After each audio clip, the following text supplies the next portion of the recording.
Good morning, Bes! At Bes, gabi na pero ganun pa rin kataas dapat ang energy, Bes. At ako, Bes, ay nakapayong ng walang handle kasi, Bes, napakasarap na ikaw ay hindi ka nagdadrive ng motor na may payong o pag umuulan. So, Bes, ito ay isang design ng aking kaibigan sa China. So, Bes, kung interesado kayo, Bes, pwede ko kayong ipadeliveran dyan sa inyong bahay, cash on delivery lang.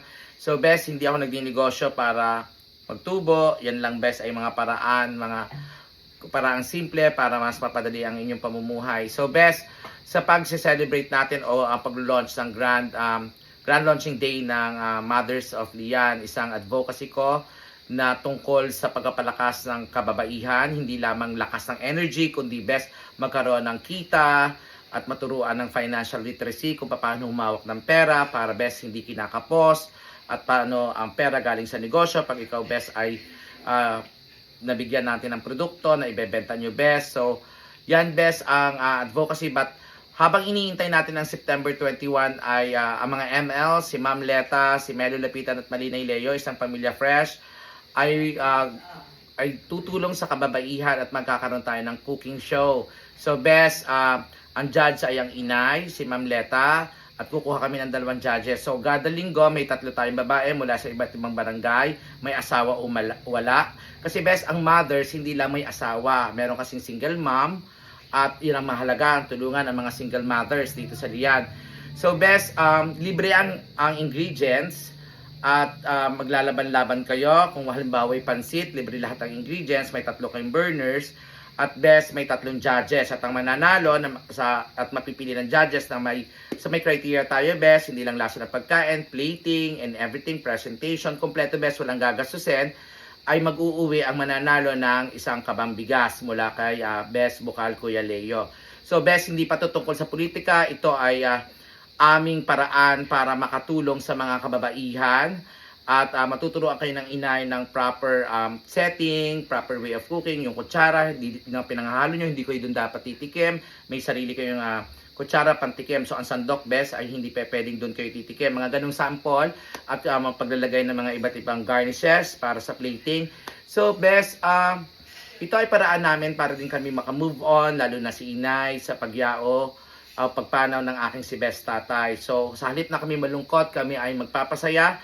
At, Bes, kung gusto nyong makaranas ng kakaibang experience, Bes, buong bayan, hindi lang babae, kundi lahat ng tao na gustong magnegosyo o gustong maintindihan ang advocacy ko about women empowerment, ay, Bes, imarka ng red sa calendar, September 21, 8:30 to 11. At marami tayong mga inimbitang mga guests. So, Bes, yon ay hindi usaping politika, birthday ko yon.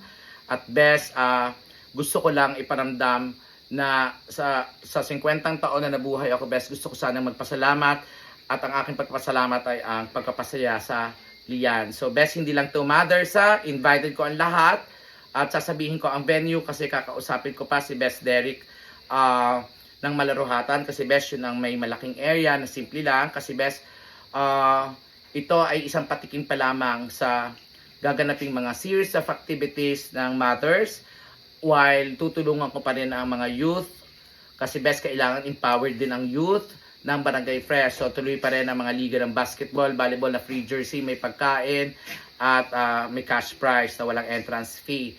So, Bes, ganun din sa mothers, magkakaroon tayo ng mga liga at lahat ng paraan para kayo lumigaya kasi, Bes, ang pagiging ina o ang pagiging babae ay isa sa pinakamahirap na trabaho dito sa buong mundo.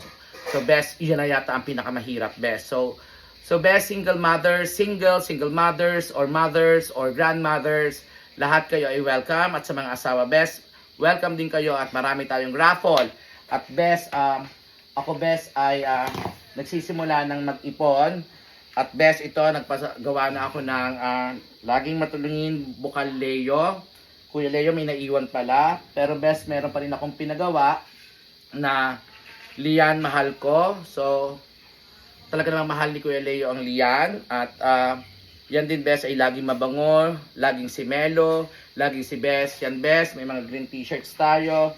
Meron din, Bes, itong mga Barangay Fresh. Kumbaga, Ito best ang ika-20 barangay dito sa Lian na tinanggap ni Best Mayor Joseph Pehi. At sinabi ni Best, Mayor Joseph, na tuwing a-attend siya sa mga events, ay talaga namang nagpapasalamat siya sa akin sa pagmamalasakit sa mga kabataan. At lalo siguro ngayon, Best, siguro din ko iimbitahin ko si Mayor Pehi sa September 21 dahil birthday ko.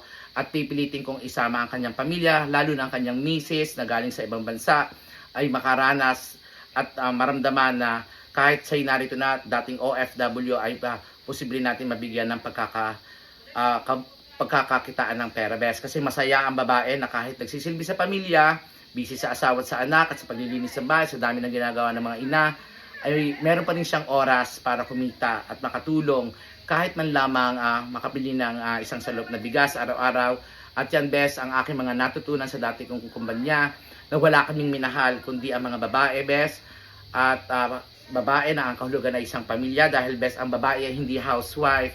Hindi lamang siya babae kundi siya ay homemaker, isang tagabuo ng isang pamilya. So, best, napakadami. Get excited with all of these activities dito lang sa Barangay Fresh.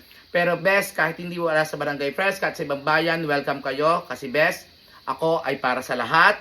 Dahil ang mundong ito ay para sa lahat. So, best, stay happy, stay fresh. Good morning, best!